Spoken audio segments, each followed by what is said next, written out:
Hello friends, આજે આપણે chapter 3 પ્રવાહ વિદ્યુતનો આગળનો ટોપિક ધ્યાનમાં લઈએ, ડ્રિફ્ટ વેગ. અગાઉ કીધું એમ કે સુવાહકમાં ઇલેક્ટ્રોન આયનો સાથે સતત અથડામણ અનુભવતા રહે છે. કેવી રીતે ગતિ કરે છે આપણે જોયું કે સુવાહકમાં બંધારણ, ધાતુનું બંધારણ કેવું હોય તો કે ધન આયનો ચોક્કસ બિંદુ પર ગોઠવાયેલા હોય, વચ્ચેના અવકાશમાં ઇલેક્ટ્રોન અસ્તવ્યસ્ત ગતિ કરતા હોય અને સતત આયનો સાથે અથડામણ અનુભવતા હોય. અથડામણ બાદ એમની જે ગતિની દિશા છે અસ્તવ્યસ્ત થઈ જતી હોય છે. હવે બધા જ ઇલેક્ટ્રોનની વાત કરીએ તો બધા જ ઇલેક્ટ્રોન માટે જે સરેરાશ વેગ છે એ સરેરાશ વેગ થઈ જાય છે 0. કારણ શું? તો કે દરેકની અસ્તવ્યસ્ત ગતિની દિશા, જેને કારણે સરેરાશ વેગ 0 થઈ જાય છે.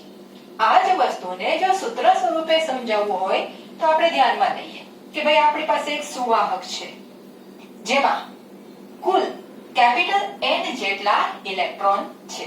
હવે આ N ઇલેક્ટ્રોનમાંથી આપણે એક નમૂના ખાતર સ્મોલ આઈમો ઇલેક્ટ્રોન ધ્યાનમાં લઈએ.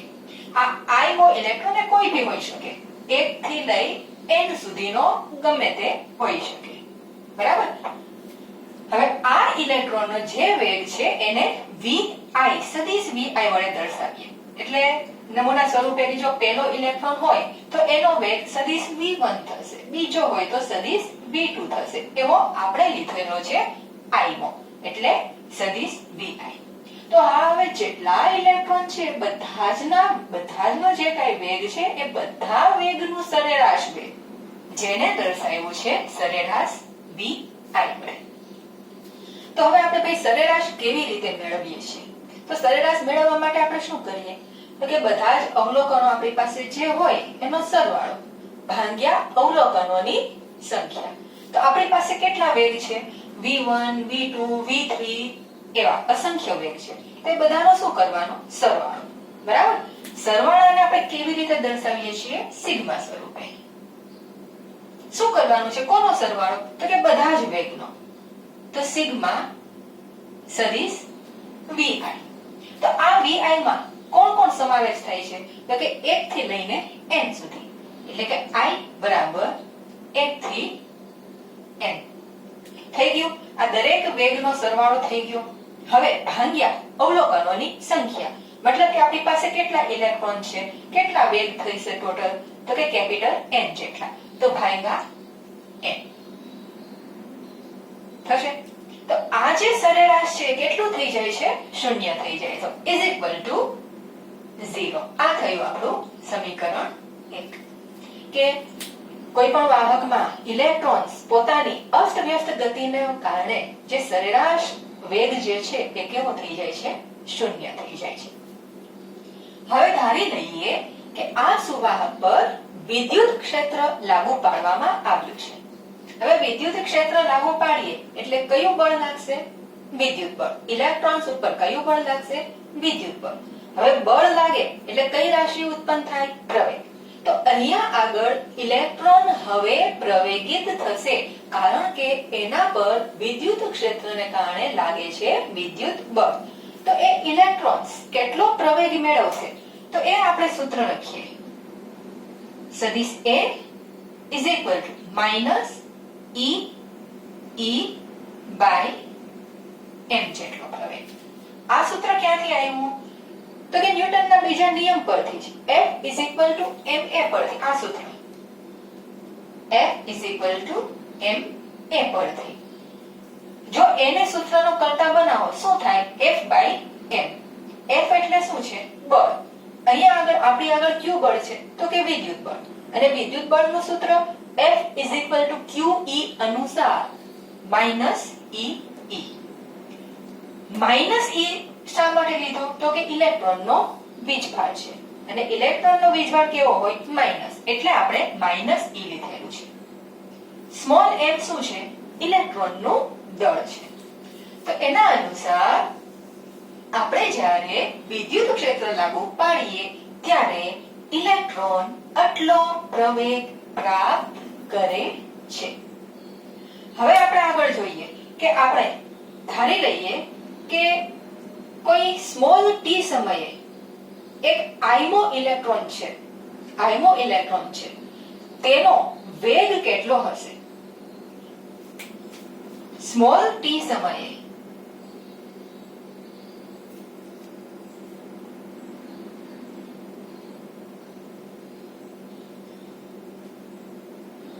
આઈમા ઇલેક્ટ્રોનનો વેગ, જેને સદિશ કેપિટલ V I વડે દર્શાવેલ છે. સદિશ V I વડે દર્શાવેલ છે. તો હવે આપણે વાત કરી કે ભાઈ ઇલેક્ટ્રોન સતત અથડામણ અનુભવે છે. આ આપણે ટી સમયની વાત કરી. તો ટી સમયની પહેલા એ ક્યારેક તો એ અથડામણ અનુભવી હશે. ધારી લઈએ કે ટી સમય પહેલા એને ટી આઈ જેટલો સમય પસાર થયો ત્યારે એને અથડામણ અનુભવી હશે. આ ટી આઈ સમય એ જે અથડામણ અનુભવી ત્યાર પછી તરત જ એને વી આઈ જેટલો વેગ પ્રાપ્ત કરી લીધો હતો. તો આટલો વેગ તો એને ઓલરેડી પ્રાપ્ત કરી લીધો છે. જો આ સ્મોલ કેપિટલ ડિફરન્સ સમજજો. પછી સમયગાળો કેટલો પસાર થયો તો કે ટીઆઈ જેટલો. હવે એ ગતિ પ્રવેગિત ગતિ છે, મતલબ કે એના વેગમાં ફેરફાર થતો રહેશે. વીઆઈ જેટલો વેગ તો એને પ્રાપ્ત કરી લીધો છે. પ્લસ કેટલો આપણે લખીશું? માઈનસ ઈ અપોન એમ ઇન્ટુ ટીઆઈ. આ ક્યાંથી આવ્યું? તો કે વેગનું સૂત્ર. વેગ બરાબર અંતર ભાગ્યા સમય, અને પ્રવેગનું સૂત્ર પ્રવેગ બરાબર વેગ ભાગ્યા સમય. આ સૂત્ર છે પ્રવેગનું.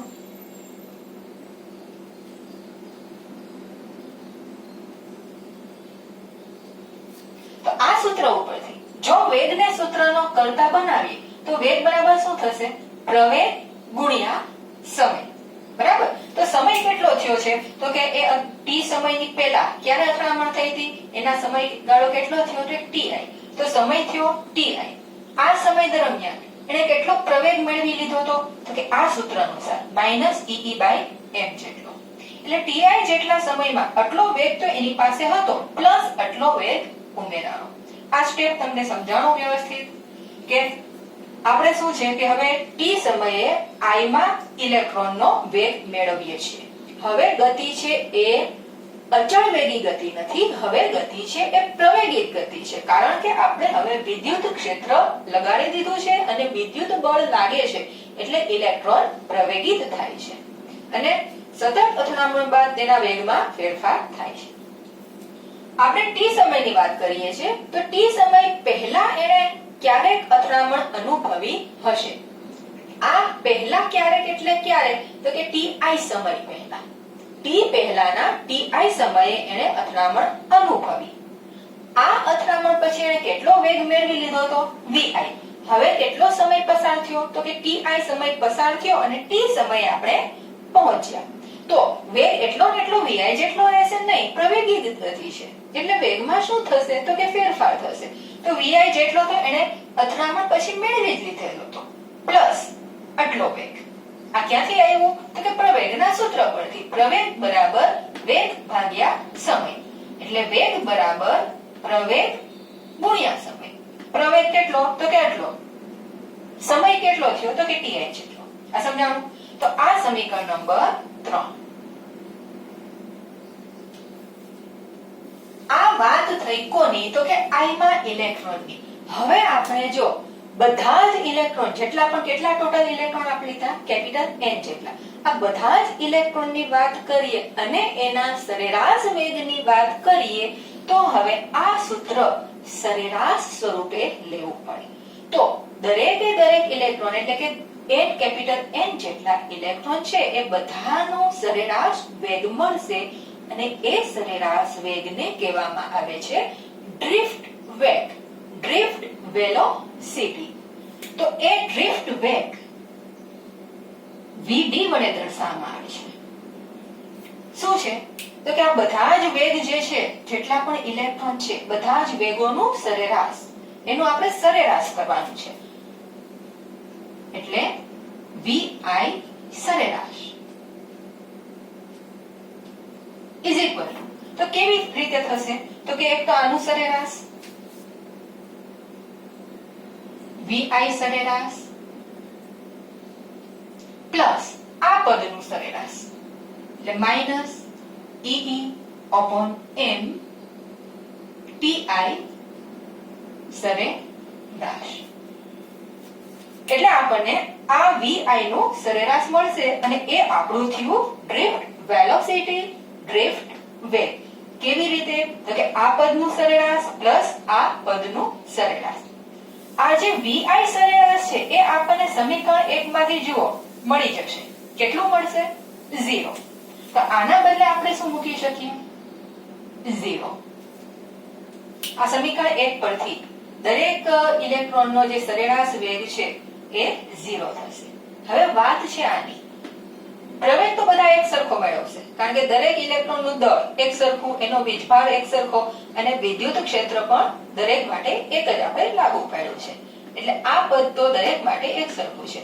હવે આ જે સમયગાળો છે ti એ દરેક ઇલેક્ટ્રોન માટે જુદો જુદો હશે. ti છે શું? તો કે બે ક્રમિક અથડામણ વચ્ચેનો સમયગાળો. આ ti છે એ કયા ઇલેક્ટ્રોન માટે છે? તો કે આપણે આઈમાં ઇલેક્ટ્રોનની વાત કરી. આ આઈમો ઇલેક્ટ્રોન તમે ગમે તે લઈ શકો. દાખલા તરીકે પેલો ઇલેક્ટ્રોન લઈએ તો એના માટે એ સરેરાશ સમયગાળો t1 લઈએ તો એ કંઈક અલગ હશે, એવા બીજા ઇલેક્ટ્રોનનો અલગ હશે, એવા ત્રીજા ઇલેક્ટ્રોનનો અલગ હશે.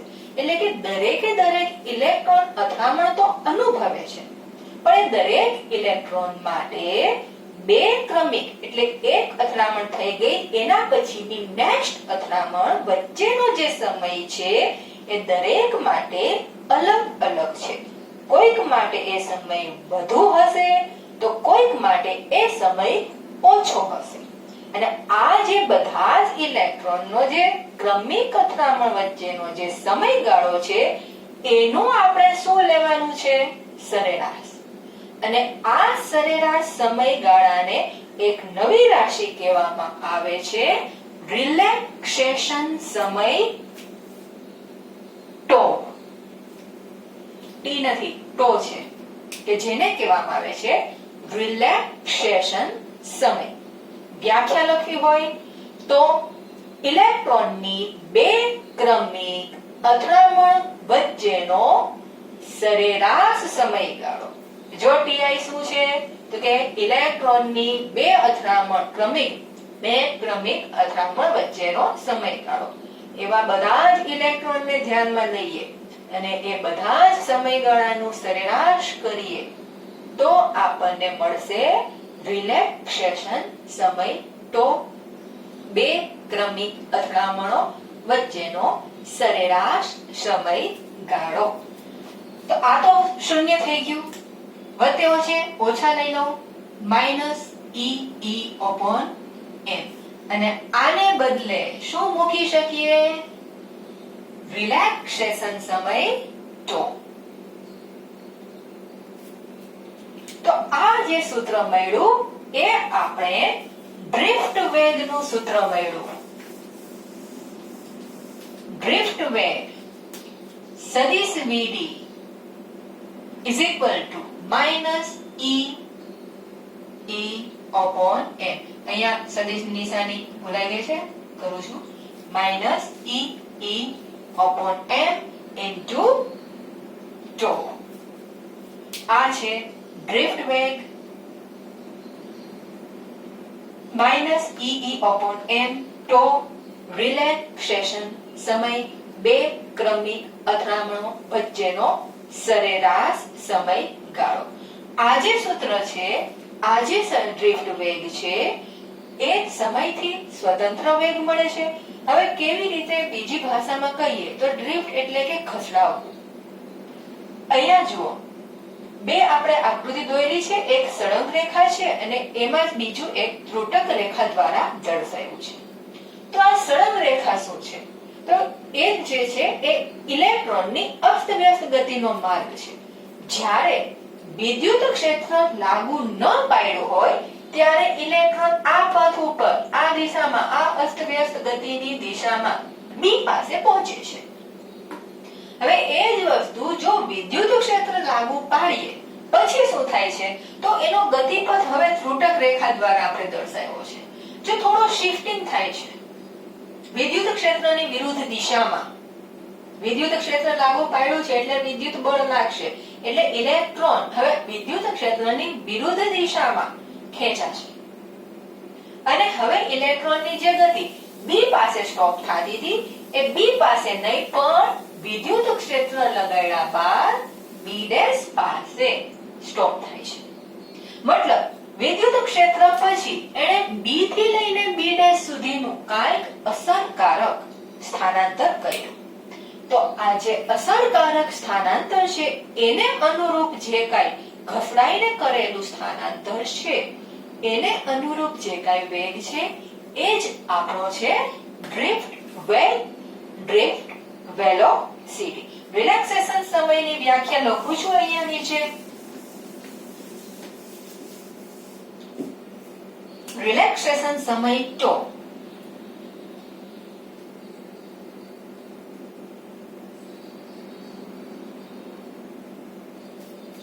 ઇલેક્ટ્રોનની આયનો સાથેની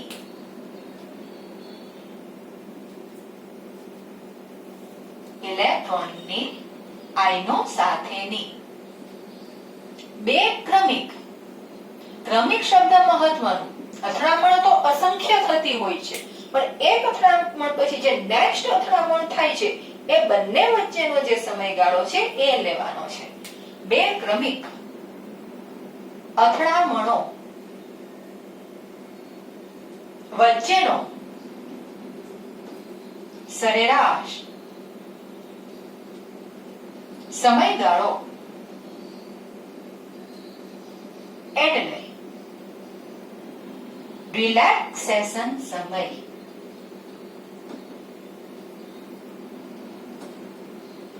સંજ્ઞા છે ટો. તો આ રિલેક્સેશન સમયની વ્યાખ્યા ઇલેક્ટ્રોનની આયનો સાથેની બે ક્રમિક અથડામણો વચ્ચેનો સરેરાશ સમયગાળો એટલે રિલેક્સેશન સમય. અને એના ઉપરથી આપણે જે ડ્રિફ્ટ વેગ, ડ્રિફ્ટ વેલોસિટી નું સૂત્ર મેળવ્યું vd -e/e/m.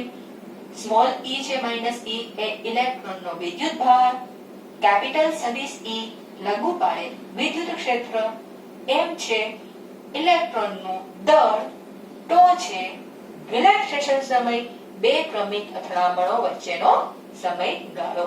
Thank you.